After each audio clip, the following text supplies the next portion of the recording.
It certainly, I think, in many ways, is a great testament that this lecture series, as Ken was describing, is a major highlight of the MICPA's calendar. But more importantly, for more than half a century, MICPA has certainly played a key role in supporting the growth of the Malaysian accounting profession. One of the issues which I thought it would be useful to talk to you about today was some of the developments at the global regulatory level and some of the thinking that's shaping regulation moving forward, and share with you the approach that we are taking in Malaysia in terms of regulatory philosophy in moving ahead. And that is why the topic for today really is regulatory innovation in a marketplace that's become tremendously complex and continues to pose challenges both to participants as well as to regulators.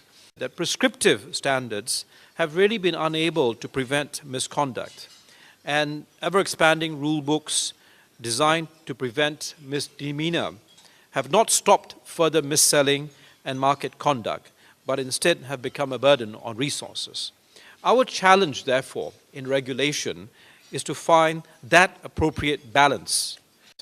There are essentially three trends that are appearing in the world of securities regulation today.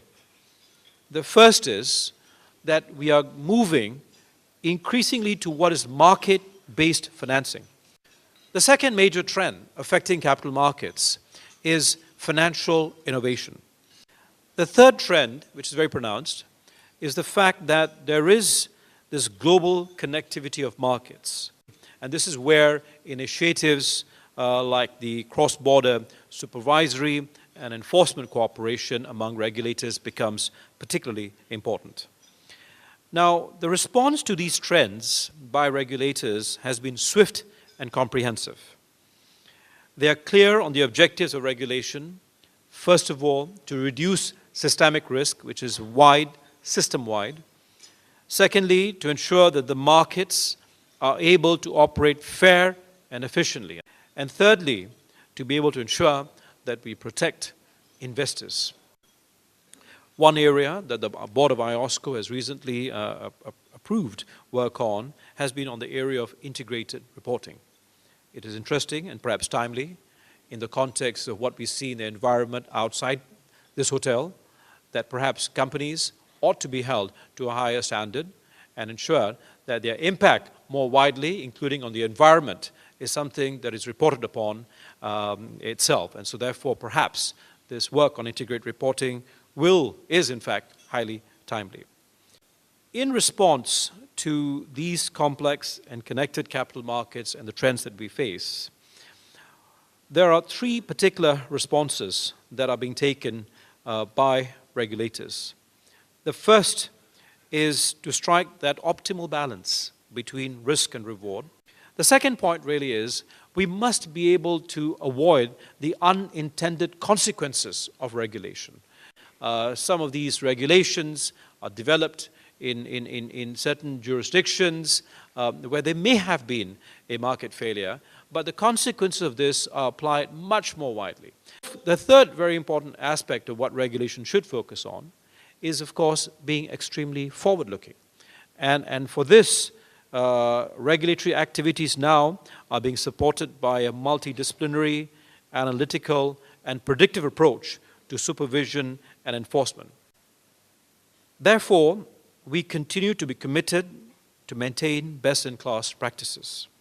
Testament to this assessment has been the fact that recently we went through a financial sector assessment, and our regulatory framework was extensively assessed by the International Monetary Fund and the World Bank, and we had a fully implemented status for 34 out of 37 global principles, getting an overall rating of 92%, which is the highest score among countries that have undergone such an assessment.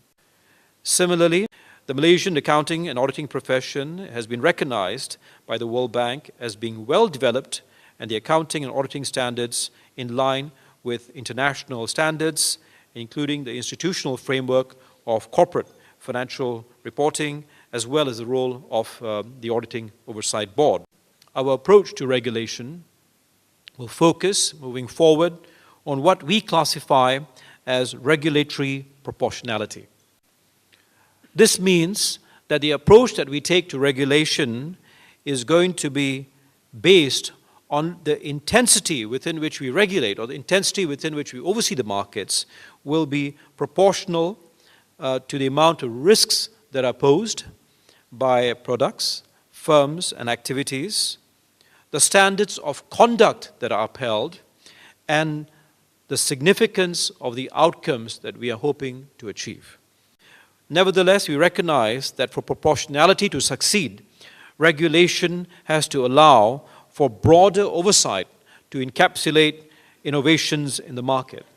The second aspect of our approach will be to further enhance transparency and stakeholder engagement. The third part, which I think is particularly innovative approach that's being taken in terms of regulation, is to understand and place a lot more emphasis in the area of the behavioral psychology of investment and capital market activities. Understanding that a person's preferences, beliefs, and thought processes can lead them to make predictive errors in judgment are very important for regulators to be able to look at in order to postulate appropriate way in which regulation is to be positioned. The role of the accounting profession and gatekeepers like auditors become extremely important.